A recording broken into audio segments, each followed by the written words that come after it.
Hello and welcome back to another episode of Mind Matters. If you haven't already hit the follow or subscribe button, then give it a tap now. Because on today's show, I've got a really special guest. The more followers the show gets, the more it will grow and it'll attract new and exciting guests. On today's show, I have a self-made businessman, an Ironman, a runner, a motivator and a father. I can hear you all thinking now, how many guests does he have on? You'll be amazed to know that this is just one man. His name is Richard Rees, co-owner of Team Rees Gym, 10 Degrees Restaurant and a super fit athlete. I will be delving into what it takes to build a successful business and the blood, sweat and tears that go into prepping for an Ironman. So without further ado, let's get chatting. How's it going, Rich? Thanks for giving up your time. No, thanks for having me, Chad, and I'm super excited about chatting with you today, and been really excited about coming down and sharing some stories with you. Yeah, I know it's you're a really busy man. You've literally just rushed in now from doing a spin class, haven't you? Yeah, well, it's crazy this weather we're having. So today in Wales, the heavens have opened and it's just started raining, and then the queue is out the door. Everybody's been in the gym tonight, so. It's fantastic being in the gym on a night like tonight. So everybody's buzzing, everybody's exercising. So I was really excited about coming down here today and having this chat with you. So it's exciting. Yeah. So I'll start off then with my questions. Yeah. Is just take me back to the early days of when you were younger and you were sort of getting into sports and fitness. Was this something that in school you were really into in school, or did it, how did it go? To be honest, like my mum and dad would laugh at this story because I'm a little bit embarrassed to say, but I was a little bit of a naughty boy growing up in school, and probably not ashamed to admit it, but I lit a fire and my mum and dad found out about it, and I got into real big trouble over it. So I was grounded and I wasn't allowed to leave my mum and dad's side. And I remember one day they took me down to a cycling track down to Maindy down in Cardiff, and I was really aggressive and real chip on my shoulder kind of kid and couldn't sit still, and all these bikes were going around in circles, and my dad turned to me this one day and I was 13 years of age and said, "Hey Rich, how about trying some cycling?" And I was like, "Whoa, okay, I'll give it a try." And I was very much blasé that I was going to be the best and these guys, and all the rest of it. And anyway, when I tried it, I found out that I wasn't very good at it, but I just had this passion to train. And I was really, really lucky that I met a man who was one of the coaches down there. And this guy was just like, I've never experienced anything like my life. He was like, yeehaw, yay, hey, and all this kind of stuff. And he seen me ride the bike, and he said to my mum and dad, and I was 13 years of age at the time, this kid's going to be world champion at something, I promise you. And my mum and dad like, really? And he said, honestly, I don't know what it is, but this kid's got something about him. Within 3 years, I was 3 times national champion on the bike, and I was paid professional from the age of 17. Wow. And I thank this guy for everything, because what he did, he put me under his wing, he took me to races, he was my mentor. Super, super nice guy, and he set me off in life. And but that's how the fitness journey started for me. And anyway, to cut a long story short, I made the Commonwealth Games squad. I was riding as a British Academy rider, and I came down with glandular fever, which meant I needed to take a break from cycling. And to keep fit, I decided to join a gym, and I started lifting weights. But instead of doing 5 hours a day on a bike and eating loads of pasta, I started doing 50 minutes in the gym and started eating more protein. And I found out that I went from this skinny super endurance athlete to a kid who started building muscle. And the plan was that I was only going to take 12 months from cycling and go back to cycling. And then some of the guys in the gym were like, "Wow, you guys, you're super talented." Same story again. Good genetics. There's a bodybuilding show in the winter. Do you fancy doing it? And I was like, "Whoa, yeah, 1,000,000%." I'd never done anything like this before. My mum and dad hated it because they loved the cycling, because I got paid. The bodybuilding was just like, well, there's a freak sport, you shouldn't be doing it. And I won Mr. Wales as a junior guy. And anyway, I started doing all this crazy bodybuilding, and it was just this fantastic time in my life then where I was just eat, sleep, training. I blinked my eyes and I was like 24, 25 years of age, and I'd never had a job. So my mum and dad, again, fantastic parents, came up to me and said, listen, Rich, what are you doing with your life? You were, we supported you with the cycling, you were getting paid, respectable sport, this bodybuilding, we hate it. It's not for you. We want you to get a job. So I did. I got a job working in a bank. And when I went and worked for the bank, I was making loads of mistakes. I was drinking. And I went from somebody who was super, super fit to somebody who was very unfit very, very, very quickly. And it probably took me 18 months to acclimatise.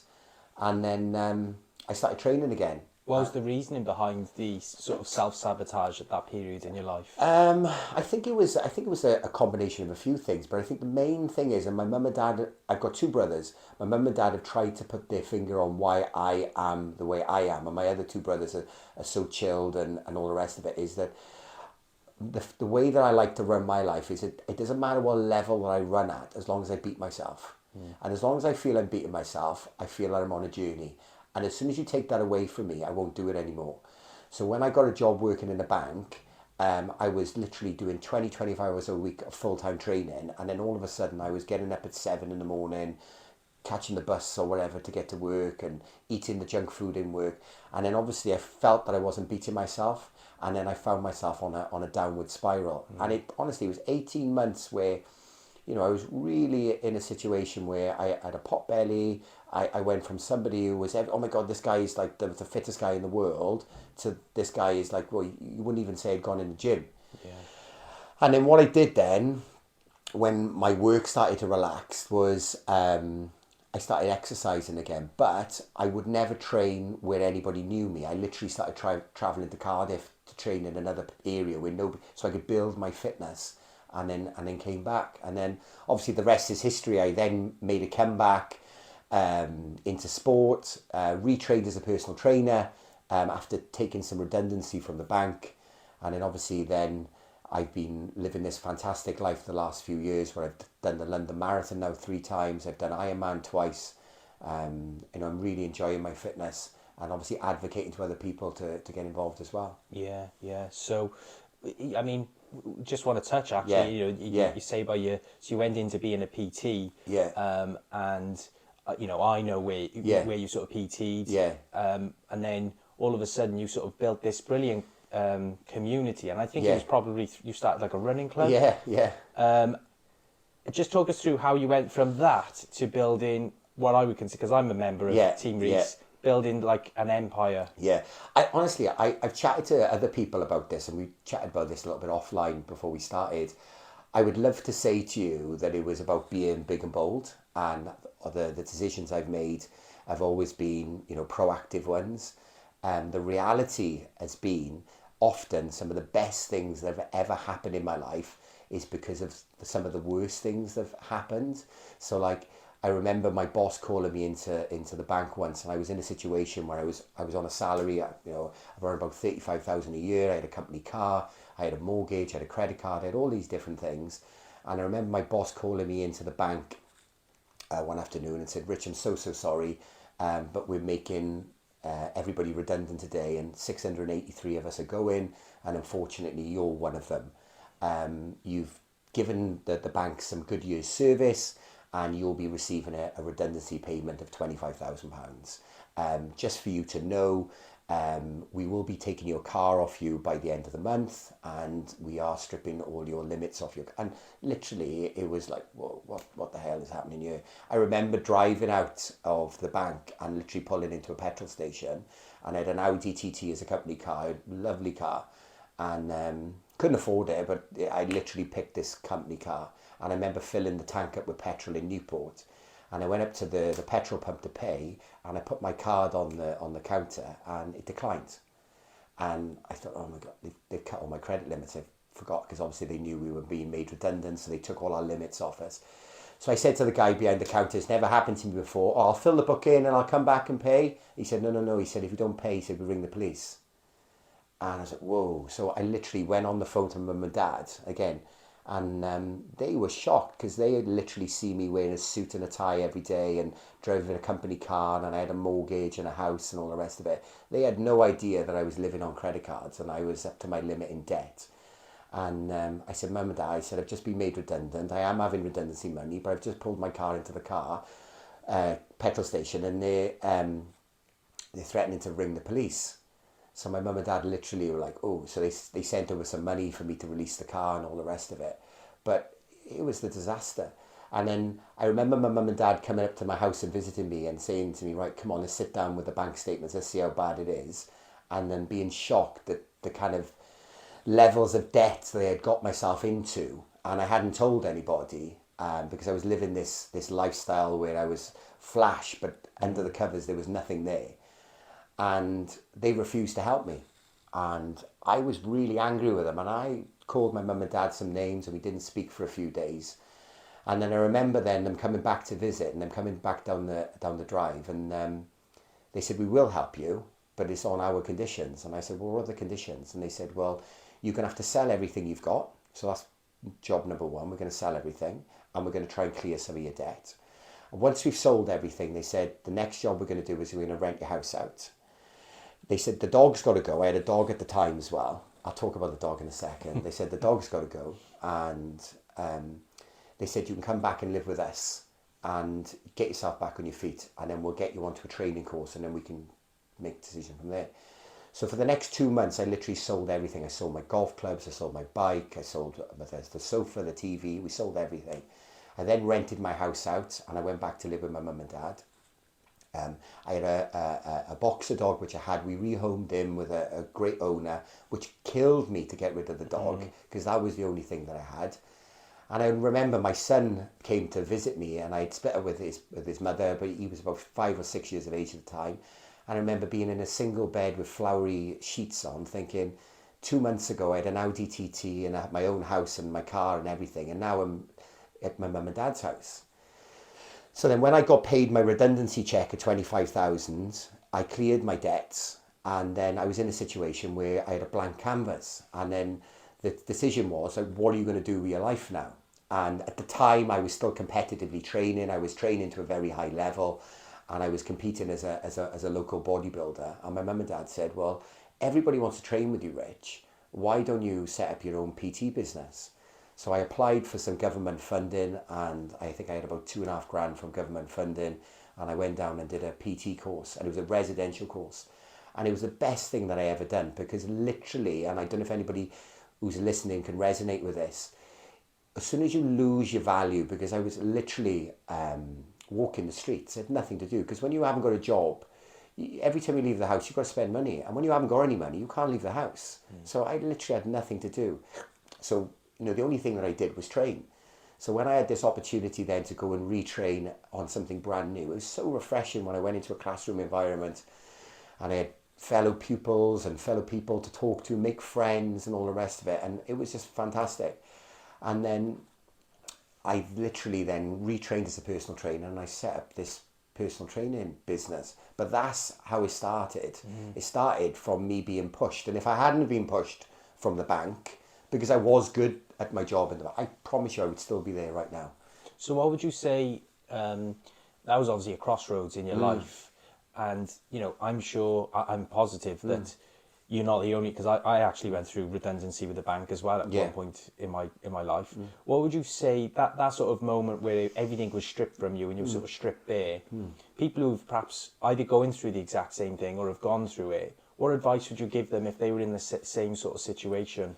Yeah, I honestly, I try and say this advice to my son and to the people who I train now. You've got to be patient. You've got to be patient. And generally, you've got to learn to sit on your hands. And you can't join the dots up looking forward. You can only join the dots up looking backwards. And one of the things that life has taught me is that bad times don't last, but tough people do. And what you've got to learn to do, you've got to learn to be patient. And if you're not patient, this is what happens. You put yourself in positions where you're out of your comfort zone. So for example, somebody splits up with their girlfriend, and they really, really like playing golf, or they really, really like walking the dog, or whatever it is. And as soon as they split up with their girlfriend, they go to a nightclub. And when they're in the nightclub, they're outside their comfort zone. And they're finding that they're getting depressed, they're getting really, really low, and all of these things. So what you've got to learn to do when these things happen, this is what I would advise people to do, is you've got to stick to what you're good at. And one of the things that I'm good at is I'm good at training, I'm good at eating good, I'm good at being positive and all of these things. If you take me into a situation where you make me drink alcohol or you put me into late night situations, I'm at my weakest. Yeah. So one of the things that I've learned through my experiences is stick to where you're strong. Yeah. And if you stick to where you're strong, what happens is good people re-enter your life. Yeah. But you've got to be patient. You've got to be patient. I'll never forget a girl who I was dating at the time, literally sat me down and said, "I'm leaving you." And I was like, well, I was devastated. And I'm chasing her and trying to rekindle this relationship. And you kind of realise that that wasn't the right thing for you to do. Yeah. Because that wasn't the person who was right for you at the time. And when you actually start doing things that you love, you actually meet the right people who you should connect with. Yeah, I think it's important, isn't it, that you have to love yourself first and understand yourself first before others can start to love you. Totally. And I think that genuinely, and we see it in the gym more and more now, is that I call it being plugged in. My son laughed at me the other day that I said to him that I didn't like him listening to music. And he said, "Dad, you're mad." He said, "Everybody listens to music." I said, "Rodri," I listen to music when I'm working out. I said, "You listen to music when you're walking past reception, So I think what you've got to learn to do is you've got to learn to unplug." And I say to the guys, listen to the birds. Because genuinely the things that you're looking for are actually there, but you're not actually plugged into them because you're so self-absorbed in other things. So one of the things that I try and do is I turn my phone off. I went up to the pub the other night and I sat on the bar stool and somebody came up to me and said, "You okay?" I said, "Yeah, I'm fine." And they said, I'm not waiting for anybody, I'm just fine. And I'm just people watching. Yeah. I'm just people watching because I like to stay unplugged. And then all of a sudden then you sat there and you've got no phone out, you're just literally watching the cars pass, you're drinking your Coke, you're watching people and all the rest of it. And all of a sudden somebody will come in and you'll crack up a conversation. Whereas what I could have done is I could have pulled my phone out and played on my phone and somebody who I could have had a conversation with me walked past me and I missed that opportunity. Yeah. So, Funny you should say that. The other day, so I'm doing a lot of walking at the moment to get my steps in, and I never usually wear earphones to go for the walk, and this particular time I wore earphones early in the morning on a Sunday. I thought, I don't like this. Yeah. And I took them out because I thought to myself, I want to hear the birds tweeting. Yeah, I want to hear the river flowing next to me, and feel everything that is around to feel. I train some really, really good clients, and some of my clients are top business providers, and I enjoy chatting to them in their sessions because we share top tips. And one of the chaps I train, he's a managing director of a multi-million-pound company, and he said to me the other day, he said some of his biggest business decisions he's ever made is on his 10-mile bike ride into work. So he literally commutes from Cardiff into work, and he doesn't have any phones, no headphones, and he literally commutes in. He gets into work for about 7 a.m. and in that half hour, 40-minute ride to work, he's kind of made the decision on who he's hiring, who he's firing, and everything he does. And generally I often do that like at lunchtime, which is kind of the start of the day for me because we kind of work 2 till 10. Is I'll go for a walk, around the park and this, that and the other, and I'll think about a problem for a second and I think, well, how could we, and generally the answers come to me, but I unplug to do that. I definitely recommend other people try that. Yeah, that's something that I recommend to some of my clients as well, is that especially people who suffer with things like anxiety, it's about taking yourself out of that moment, getting out into some fresh air and allowing your brain to be free from the shackles, if you like. It's funny, and again, I only think about this looking backwards, and it's quite personal what I'm sharing here now, but I used to suffer terribly with anxiety, and I went to university, and people said, "Richard, have you been to university?" I said, "Yeah, I've been to university. I think I've been to university a couple of times, and I used to go every December to collect the student loan check, and I never finished university, but I always went to university." And it's funny, when I was looking back, I remember being in this lecture, and I was so anxious that I was literally scraping the skin off my hands. And the only way I could control my anxiety was I would get a piece of paper and I would draw things. I used to draw trees, and I don't know why, but I used to draw trees. And the reason for it was almost never ending, because I could always draw more branches on a tree. But it got so bad, my anxiety, that I literally, when I went into a lecture hall, I would never ever sit anywhere where they would lock the door. So even sat in this room having this chat with you now, there was no way that I would allow you to shut the door, because I would always think, if I needed to be sick, or if the anxiety got too much, I would not want to be sick on your floor. So I would need to have that feel that I need to exit the room. And it's funny, it bothered me for years, and it got to such a stage, and even when I went to family events, that I would position myself in chairs where I could sit somewhere where if I did have an anxiety attack, how could I leave? And the way that I managed that anxiety was, and this was the turning point for me, was through exercise. And I always felt that if I woke up in the morning and I exercised, like went for a walk or went for a run and this and the other, my anxiety levels were totally fine. Yeah. And I remember being out then in a situation where somebody did shut the door, and me thinking to myself, I'm not anxious. But I was almost wanted to be anxious, but I was like, well, don't talk about being anxious, because you're not anxious.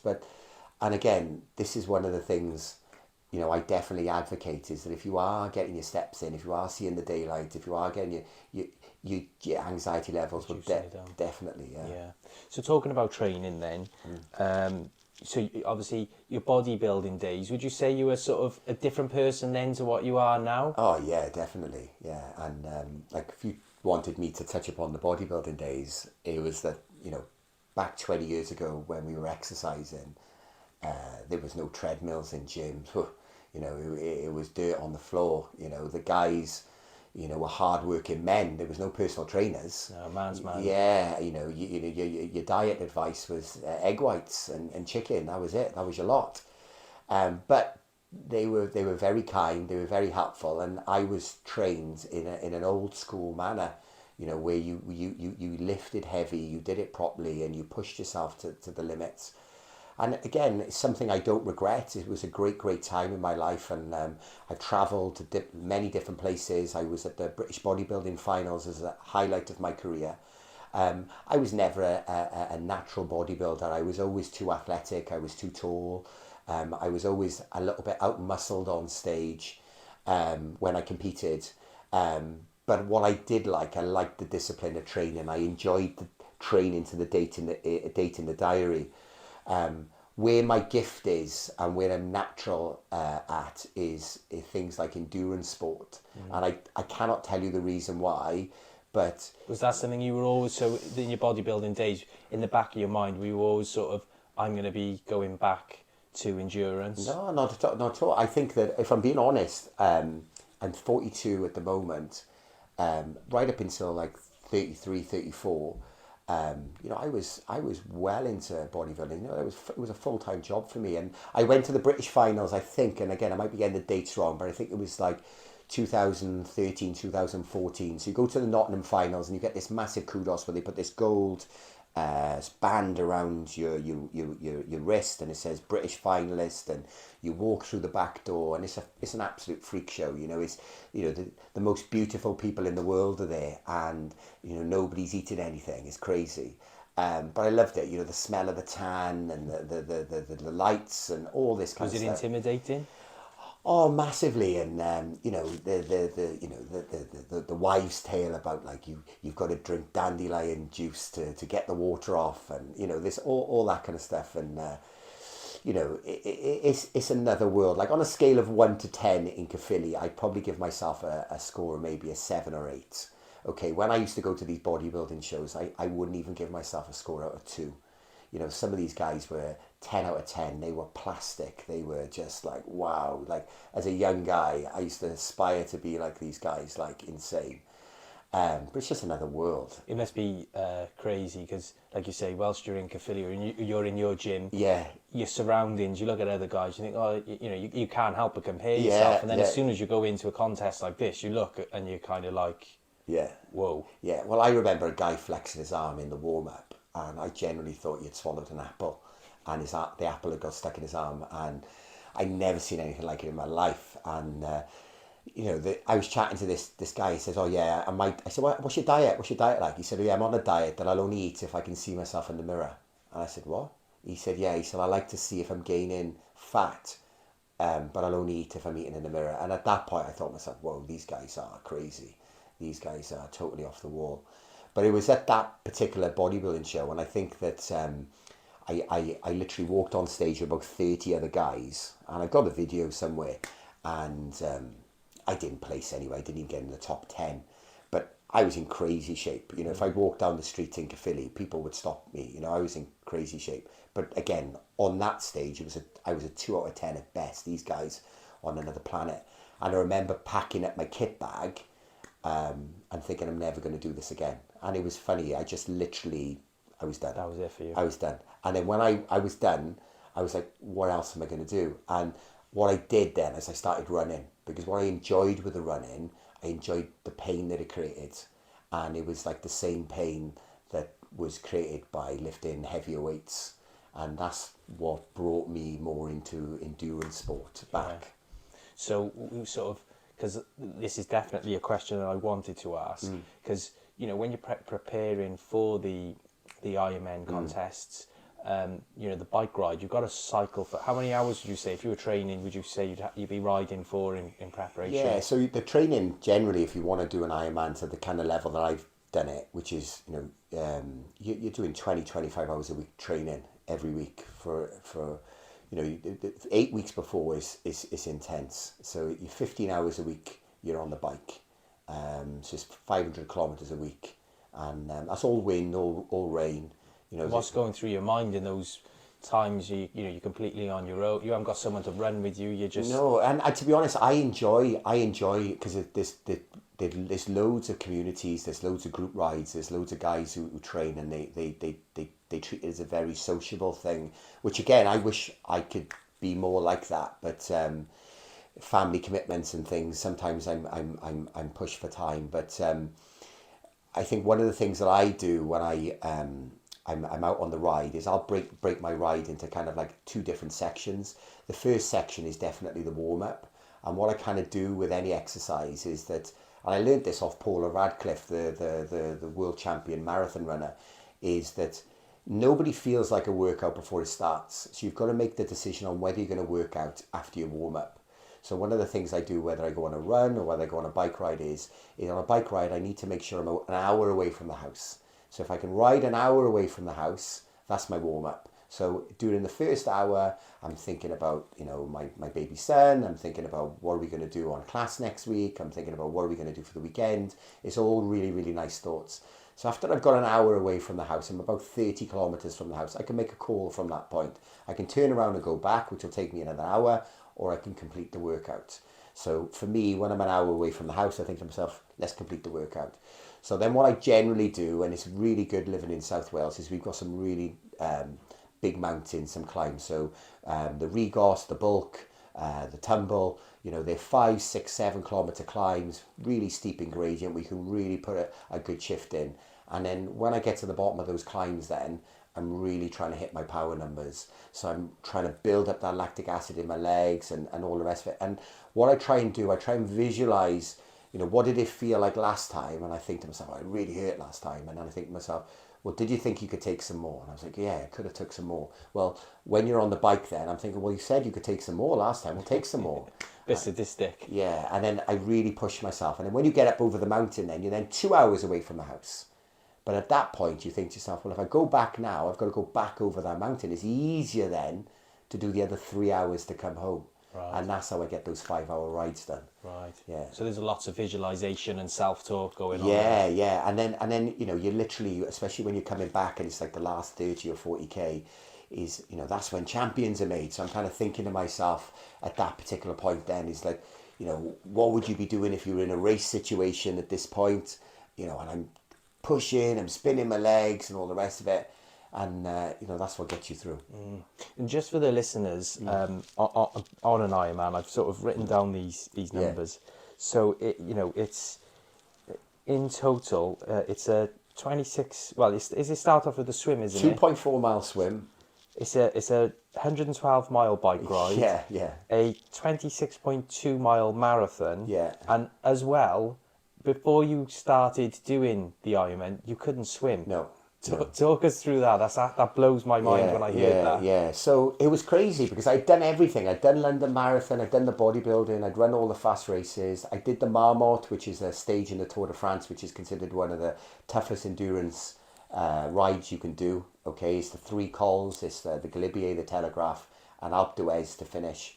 I did all of that. And then people were like, hey, why haven't you done Ironman? And I was like, well, I can't swim. And I was like, somebody said, oh, there's a guy in Cardiff who'll teach you to swim, enter. So I did, I entered Ironman, and it was a bit of a laugh and a joke. I remember going on a holiday to Tenerife, and I literally was holding on to the side of the pool. So when people say you can't swim, I could definitely do breaststroke, and I could do a bit of doggy paddle. So the definition of swimming for me is can you put your face under the water and do front crawl for maybe 400 meters, so like 16 lengths. So I literally could put my head under the water and do front crawl, and after say 6 or 7 lengths I was coming up for air.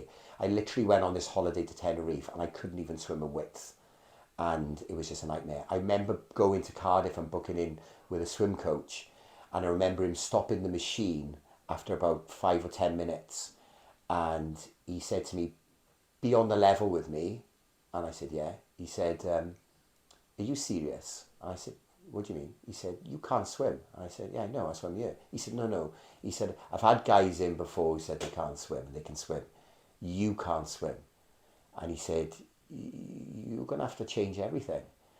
And I was like, whoa. And What did that do for your confidence? I was mental, because one of the things he said was, I was 16.5 in weight, very muscular, very built in the shoulders and the chest and the back. So dense muscle, didn't float. And one of the things he did a buoyancy test on me. So if you ever go for a swimming lesson, they do a buoyancy test. And what they ask you to do, they ask you to lie on your back, take a big breath in, and just put your arms out like in a crucifix. And they count how long you float. Now, if you ask that of a girl or something like that, women have generally got higher buoyancy than men. They'll just float, okay? If you do it with a child, like a baby, they'll just float. He did it with me. I sunk right to the bottom. And he's like, you've got no buoyancy. He said, you've got no buoyancy. He said, you cannot lift weights anymore. And I was like, well, so that was a challenge. And that was one of the reasons why I really did the cycling, because it was almost like taking a dummy from a child. It was like, I tricked my body from the pain from the weights, and I changed it for the pain for the bike. And as long as I could feel that pain every week, I was totally fine. So then the swimming was evolving. I was getting better. I started mixing in the swimming circles, and I entered my first event. And when I entered my first triathlon, I literally did it down the Mumbles, and it was a 1,500 metre swim, a 40k bike, and a 10k run. I remember getting into the water and swimming about 200-300 metres, and then landing in this massive pool of jellyfish. And literally I got jellyfish surrounding me, and I look up and I was like, whoa, I don't think I'm going to do this. And then something inside you then goes to, well, what happens if you quit? And then I think about what my mum would say, and it's like, oh, it's okay. And I think about what my dad would say, it's, oh, it's fine, it's put safety first. And then I think about what the naysayers would say. You quit. I was like, no way am I quitting. And I literally doggy paddled and backstroked the whole thing. And I remember getting out of the water, and I looked over my shoulder, and I was in like last place. 58 minutes it took me to swim 1,500 metres. And I literally got on my bike. I think I come out in last place, and when I got on my bike I was in 100th place after I finished the bike. And then when I finished the run I was like in 50th place. And then I was like, well, we're going to need to get better at this swimming. And that's been the challenge. And I kind of accepted I was never going to be a swimmer because of the physique. But what I could do was I could catch him on the bike and the run. Bike, that was your forte. Yeah. So yeah. It's fair to say as well the most recent Ironman contest that you competed, you smashed your records. Yes. And you lost a lot of weight as well to do that. Now, Yeah. talk us through in terms of nutrition, because a lot of people will know if you lose a lot of weight, you'll also then become quite lethargic and tired. So what was the game plan behind losing the weight, but it's still ensuring you had the power? Yeah. So genuinely now, I remember taking a calculator and putting into the calculator what my power output was, and then dividing it by my weight. and it came up with a number of 2.6. And I put 2.6 into the computer, and it came up with a 15-hour Ironman. And I was like, I can't live with that. So then I put into the calculator an extra 50 watts in power, same weight, and it came up with 2.9. And I was like, it's gonna be a hell of a lot of training. At what weight was this? So I was around about 100 kilos, about 103 kilos, 15 and a half stone, roughly around about that point. So anyway, when you get your calculator out and you cut your weight, 3.7, 4.2, 4. And I thought, wow, what would 4.6 give me? And I thought, God, 4.6 would give me Kona, which is a world championship space. So I didn't tell anybody, but that's exactly what I was shooting for. Okay, so then you go about then, right, how are we going to do this with the food? So one of the things that you've got to get if you're going to start dieting is you've got to start building trust up with your body. So it's not just about running at a calorie deficit or lowering your carbohydrates or this, that, and the other. It's about building up trust. You've got to build up consistency. So when people say to me, oh, I'm consistent, no, you're not. Okay, my consistency is if you ask me to do something, I do it for 90 days. Without hesitation. I am like a machine. And some people will struggle to do it for 2 weeks and then be saying, I've lost 2 pounds. I wouldn't even look at my weight. And let's do it for 90 days. So one of the things I did to lose the weight and to keep the energy levels high is I had an amazing breakfast, whole grain cereal for breakfast. I was having consistent lunches, smaller, regular meals, lunch 1, lunch 2.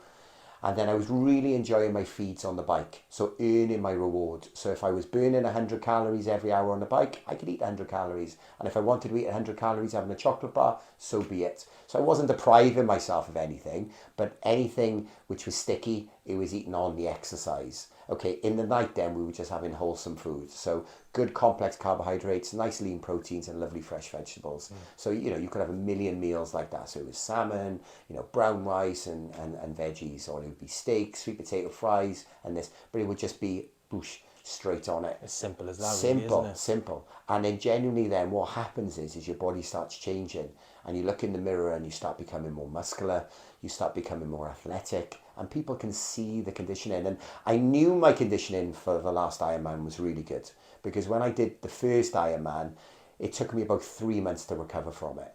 And I was literally sore. 3 months. 3 months, 12 weeks. Literally 12 weeks. My knees were swollen, my joints were aching.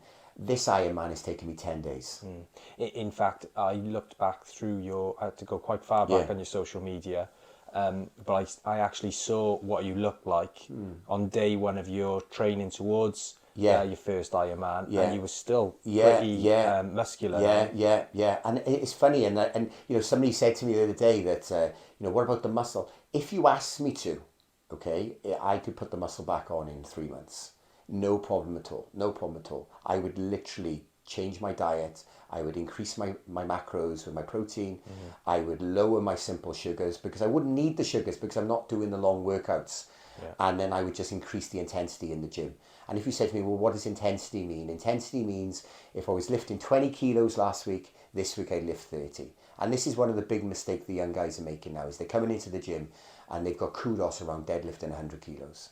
I would never know what somebody who deadlifted 100 kilos looked like. But I do know what somebody looks like who lifted 100 kilos last week and this week they lift 110. So the kudos has got to be beating yourself. Don't worry about what the actual score is, but just beat yourself. Yeah, too many people sort of try to compete with other people, don't they? Yeah, definitely. They see a guy over there pulling 100 kilos on the deadlift. Yeah. Then they try and do it themselves, but they've only done 70 kilos the week before. Exactly. And the form goes out of the window. Exactly, yeah. So it's just about just keeping it focused on yourself. Don't worry about anybody else, and allow your body to be patient. And so what's next for Richard Rees then? So obviously, you've gone through bodybuilding, Ironman. You strike me as the type of person that you always have to have something in front of you. Yeah. Have you thought yet what's next? Yeah, it's funny, right? Because I've been so fortunate to have like a second chance with relationships, and I've met an amazing partner, and we've had a baby son. I've got an older son, Rodri, as well. And it was funny because when I was training for Ironman this year, it was probably one of the first times ever that I was kind of feeling that, you know what, maybe this is the kind of the last roll of the dice, because my son plays rugby and I was really enjoying watching him play rugby. So I think for me, for next year, is definitely supporting my boys doing their events on what they want to do. So I definitely see that as one of my challenges. And like, you know, my son, my older son, I kind of said to him when Ironman had finished, he said, "Oh, Dad, I'm training hard." And I was like, "You ain't training hard. I'll show you what to do." So I'm going to be doing some sessions with him to try and get him up to speed. And I think for me next year, I think that there's a couple of things I want to do. I run 3:10 for the London Marathon, so I'm going to go back and I'm going to do a sub 3 hour marathon. So I think that'll be a good exit for me, and just keep things fun. Just keep things fun. So you think in sort of smaller events, so that it gives you the time, buys you the time to still, you know, support Rodri, if you like. Yeah, and again, the advice, you know, for anybody who's listening is that, you know, value your time. Definitely value the time, because, you know, if I'm coming out with a big and bold statement and I'm going to do a sub 3 hour marathon, you know, can you imagine the insult I'm making to my family if I'm going to my sessions and I'm not giving it 100%? So I generally value my time when I'm training, and I think, you know, a lot of people, and I've been guilty of it, is that I used to pick my son up. I used to go to the gym. I used to drop him off, do this. That's it. If somebody said to me at the end of the day what I've done a million things, but actually I haven't done one thing right. So I think for me, for next year, is if I can just target maybe just a handful of bigger events, and then have nice rest periods in between. And then at the end of the year, think to myself, wow, yeah, I went to London, I give it my best shot, as opposed to I did 5 Ironmans, and I think that's where I'm going to kind of position myself. Because you are, you know, quite a family man now, aren't you? We see lots of photos of baby Carlton, and he's getting a bit of a lump. Oh, he's getting a lump, and I can't wait for him to start doing sport and things. But we enjoy it, and I think that's one of the things that I would definitely advocate to people in relation to fitness and sport. Is 20 years ago you went into a gym, there were just guys training, and I've said the story to so many people. I was 28 years of age the first time I trained in a gym with a girl, because it was just guys who I had to train. There's more girls in the gym now than guys, and that's so good to see that we've got a lovely mixture. We've got all shapes and sizes, all ages and abilities.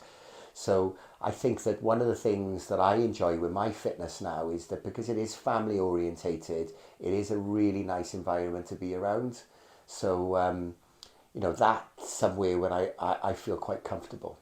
Is with the intention, just touching on the community with the gym, I would, you know, I've said it myself on social media as well, I would say it's probably one of the best community gyms around. Is that something that was intentional as you sort of set out building Team Rees? Did you sort of say to yourself, this is what we want, is a really community focused gym? I go back to my old cycling coach. Because you know, one of the things that he advocated to us was, you know, like when we sat at the table, we took our hat off. You know, it's just manners and just good old family values. You know, when people walk in, you say hello. You know, truck and trailers, you know, are you the truck? Are you the person who speaks first? Or are you the trailer, you allow the other person to speak? I would never let anybody speak first who comes into the gym. I always say, if you make eye contact with me, you get greeted. And it could be a smile, it could be a hello. It's just generally good manners. And I think that that's the way that it's been ingrained in me. So it wasn't even, I guess, part of the business plan to be this community gym and all this kind of stuff. It was just that we've been brought up well with manners and just being helpful. And I think that there's a genuine passion to train with us as a family, as a gym. So, you know, when members come into the gym, you know, generally people have conversations on how did the run go? You know, how was your workout, and all these different types of things, as opposed to us living in this online community where nobody speaks. So I think that one of the things that I've always done is that I've always kept the gym as kind of my baby, and I've really enjoyed being in and around it. And you know, I'm so proud when people say, "Oh, you guys give great customer service," or community gym. And I think, you know what, for me, we're just all teammates, and you know, that's the way I see it. Just to touch a bit further on the gym now, because you've gone through massive expanse, massive changes. Quite recently, you've bought the unit next to the current main part of the gym. And there's lots of plans in the pipeline. What would you sort of say to any potential new clients who maybe who've never stepped foot in a gym before, who get a bit nervous about going into the gym? What would you say to the reason for coming to Team Rees? Yeah, first of all, I would say if anybody's nervous about going to the gym, I get it. I've been there. One of the gyms I used to train in first, they had a leg room and it was one door in, one door out. And I generally spent about 3 hours in this leg room because I was intimidated about the guys who were stood on the counter, and I wouldn't leave the gym until they left the gym. So I get it. I generally get it. I think one of the things I would say is that when you join a modern gym like Team Rees, we have gone above and beyond to try and make everybody feel welcome. And one of the things that's evident now is that people train for a whole host of reasons. So we've got guys and girls in the gym who are doing bodybuilding. We've got guys in the gym who are looking to lose weight. We've got guys who are doing distance events. We've got guys who are doing rehabilitation. So you've literally got age ranges from 18 to 80. You've got all shapes and sizes. So if you've got a stereotype in your mind that you've got a typical string vest bodybuilder who's going to intimidate you, then if you come to Team Rees, that is the last thing you're going to see. Like literally, I've just left the gym now and the running club are doing an indoor run. We've got the girls doing a stretching routine. We've got it all going on. But one of the things I would say to anybody is that people who exercise are generally, really nice people. And, it's a nice environment to train in. And, for me, I get intimidated by alcohol and cigarettes and all the nightclub scene. So I enjoy the exercise scene because I feel quite safe. Yeah. Yeah, so that's what I would say to people. It is a safe environment to train. Yeah. And I would say you've actually made your prices, extremely competitive as well. Yeah. And I would say to anyone who is considering to sort of join Team Rees, it just get a week pass. Yeah. To see for yourselves, what the vibe is like in there with other members and what have you. Because especially, I know I've met some great friends from the boot camps and some of the classes that you guys run, and just get out and get a week pass and give it a try, really, isn't it? Yeah, definitely. Well, I was blown away. I took my son to the cinema and it was like 30 odd quid. And, he bought some popcorn and some sweets on it. I was like, whoa, I'm going to have to take a bank loan out to take this. So I think one of the things you will get when you get gym membership is that you pay your monthly membership and then that is it. You don't need to spend any more money. We've actually got a water machine which is free in the gym as well. So, definitely a great way to, especially if you've lost your job or you're finding yourself, out of a relationship or just struggling and this, that and the other. What you've got to learn to do, you've got to learn to rebuild. And the way my mindset works is if you speak to my mother, everything's okay. If you speak to my father, everything's okay. And then what I do is I think of the naysayers, the guys who want to bring me down. And I think, no way, we'll get you guys. And then you get yourself in the gym and that's what gets me pumped up. Yeah. So the gym went through, we all went through COVID. Yeah.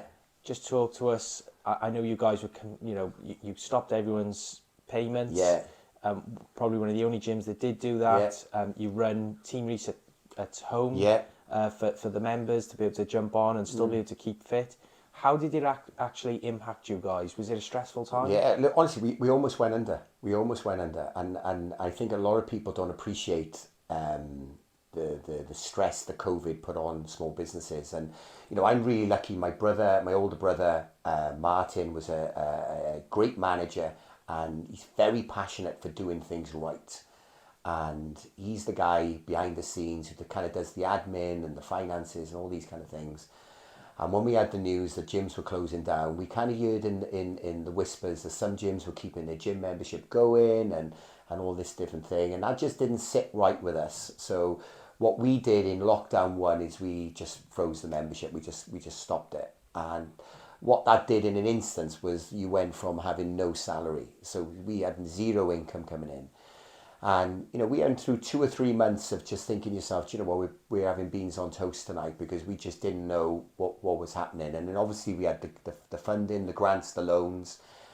And the decision we made was we just reinvest everything in the gym. So we totally transformed the gym. We were knocking walls down. We bought new equipment. We put lights up. We were literally worked our socks off.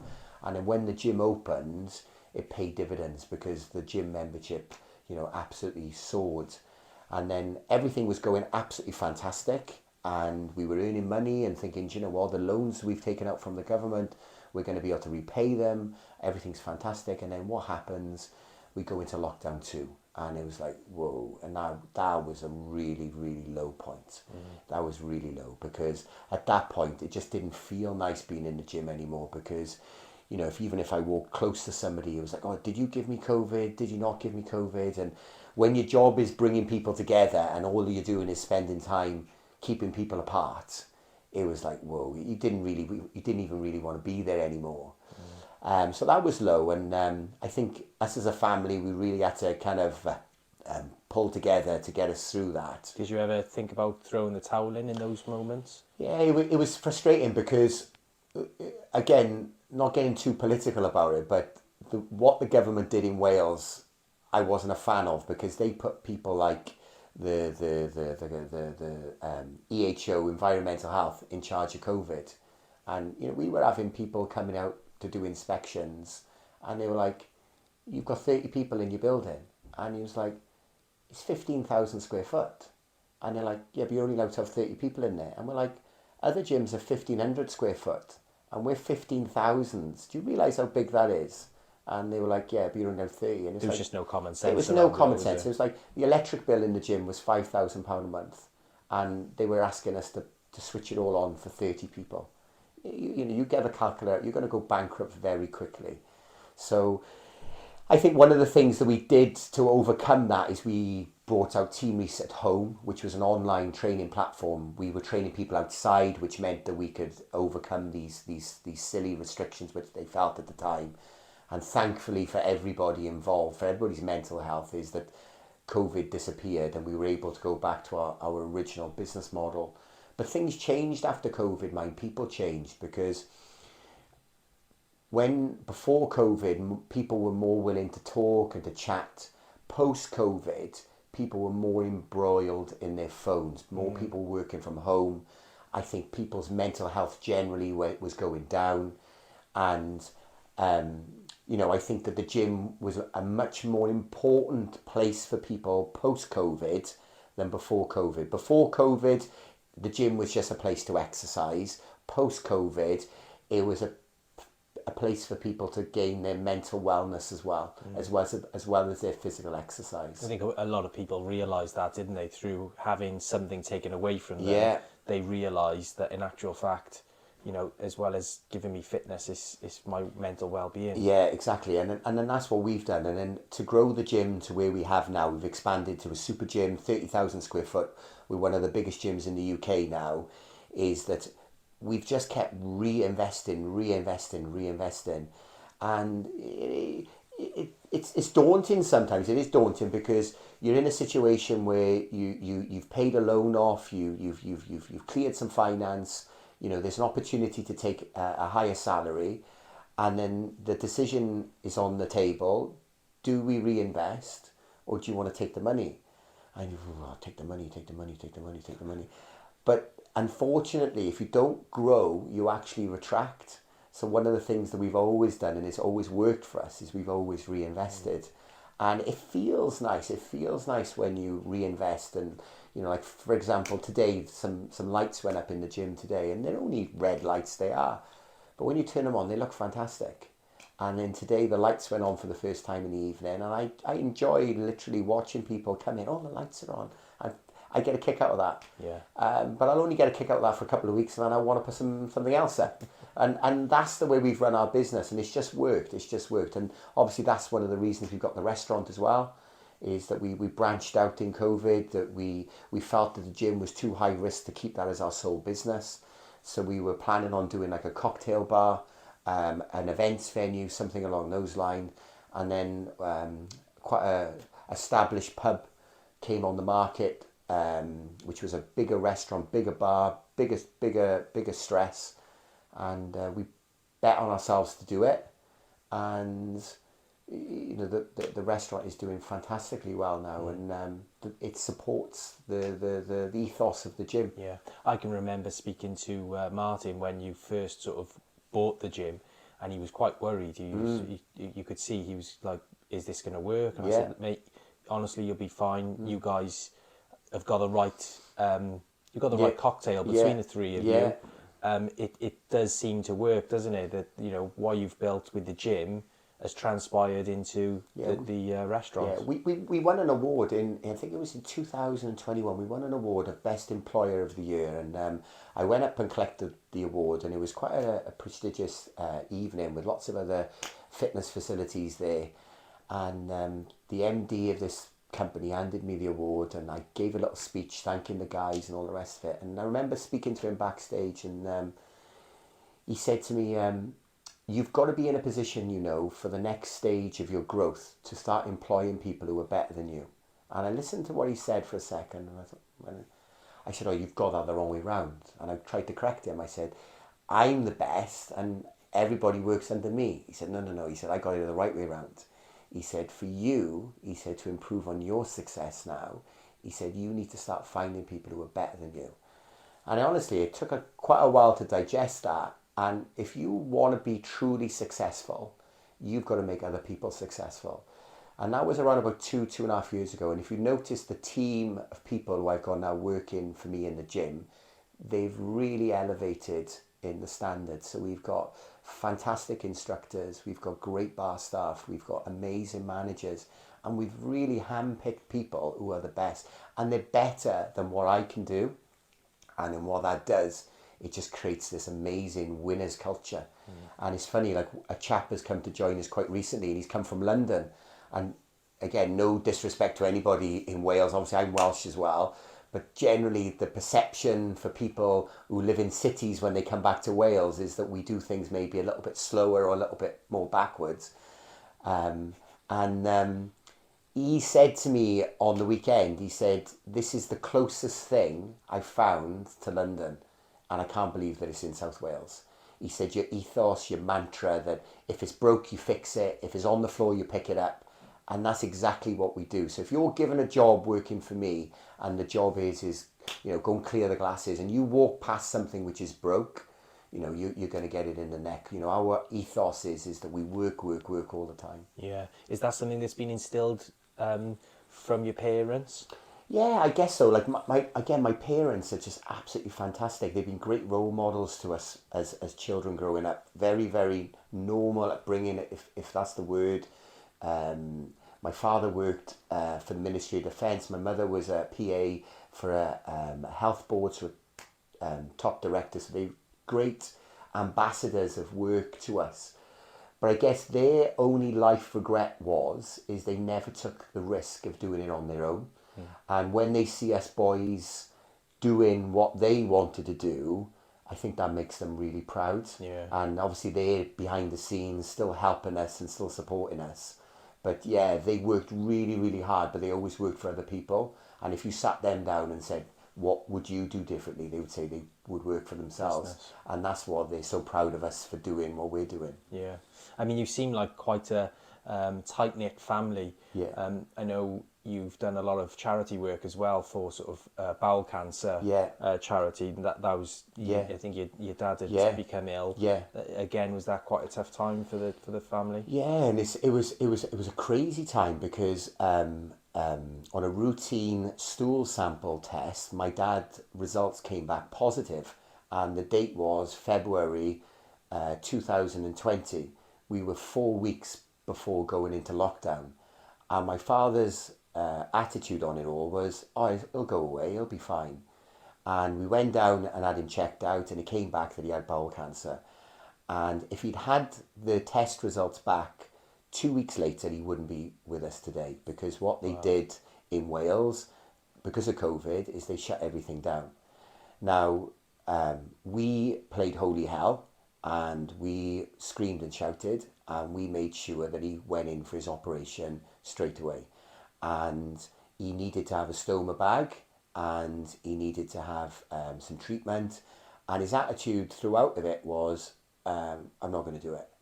And my mum, my brothers, us were like, you got to do it. Otherwise you're not going to be here. You're mad. And, it was a time where we were going down to the hospital in Abergavenny, and he was up on the third floor, and we're all in the car park waving at him because you weren't allowed to take visitors into the hospitals. And when you think of the restrictions that we were all made to live by, and what we now know, it's crazy what we were asked to do. But one of the things that happened was he made a full recovery. So if your body isn't right, if something doesn't feel right, I would advocate to anybody, get yourself checked. Yeah, listen to your body. You will survive if you get yourself checked, and that's exactly what my dad There's did. far too many people, isn't there, that sort of have this macho bravado, and they go, oh no, it's I'll sweep it under the carpet and it'll be fine. We definitely need to become more of a nation where we open up and talk about these things and say, look, let's get it sorted. And I think as well is take the worry out of it, because if you type in your questions into Google, you're always going to get the right answer to the question, and often we're not asking the right questions. And that's one of the things of being in and around a community gym like Team Rees, is that you're surrounded by good people, and sometimes when you are training, you are talking, you are making conversations, you're going to be listening and helping people, and you won't even know you're doing it. And my dad was lucky that he had us in the background saying to him, listen, you've got to get yourself sorted out.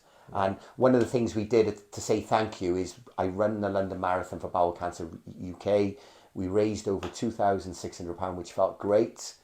But more importantly, we raised awareness, because so many people came up to me after the charity event and was like amazed that, it was just a routine stool check. I said, yeah, routine stool check. He was absolutely healthy, no symptoms at all. But when they checked him out, he was something. And if he hadn't have had it done, he wouldn't be with us now. There's not enough of us that sort of have a routine. I can't remember the last time I had a medical check. There's nothing wrong with me. But in fact, if you rang up the doctors and went, I booked myself in for a medical, they'd be like, yeah, what for? It's like, I just want to make sure everything's ticking over nicely, Exactly. It's like getting your car serviced. Exactly, yeah. Okay, so just to finish off then, I think one of the last questions I've got is around your family. So you obviously got baby Carter now, and he's like a bundle of joy. Oh God, yeah. How's fatherhood now sort of starting all over again? It's been amazing. It's been amazing. Like me and Abby have been in a long-term relationship. We've been which has been absolutely fantastic, and obviously we've been hoping to have a child. We had an instance where we had a stillbirth, which is a really upsetting time for us. At 28 weeks, 29 weeks, Abby went for a routine scan. There was no heartbeat on the baby. Abby had to give birth to the baby, and I think the bond and connection that we made going through that difficult time, will last for us forever. And I think one of the things that I've got from it is that sometimes, life is more important for the moments than actually the duration of time. And, one of the things that we had in that experience, we had a few minutes with our daughter Grace, and it was just a wonderful, wonderful experience. And that's the way that I look upon it, as opposed to something which was negative. So we've got very, very fond feelings and that for that, and very, very upsetting time. But the result of it was we were lucky enough to have baby Carter. And he is an absolute animal. So he's 8 months old now. He's into everything. He's just about crawling. He is like a little tiger. And he's just filled us with joy. And one of the things he's done as well, he said, my older son, who's 17, he's kept him nice and close to us because he was drifting away from the family a little bit. So it's kept him nice and tight. And like I said to my older boy, Rodri, he played at the Principality Stadium and he scored a try in the cup game. Nice. And we were really lucky that we had the tickets in the Royal Box, and it was a huge day for the club. And I said to my son Roger, I said that was probably one of the proudest days of my life. I bet. And you know, so we're really, really lucky to have this close family. And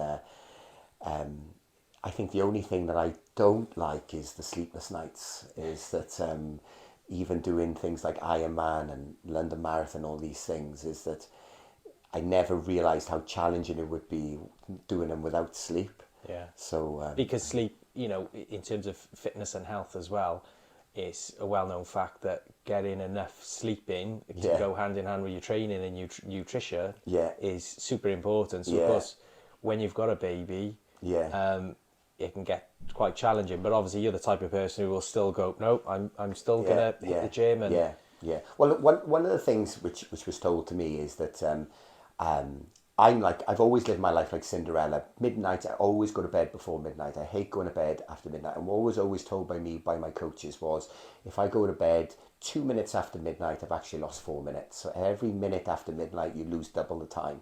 So that's always stuck in my brain. So I always try to go to bed before midnight. And you know, one of the challenges is when you've got youngsters is that they mess with your routine.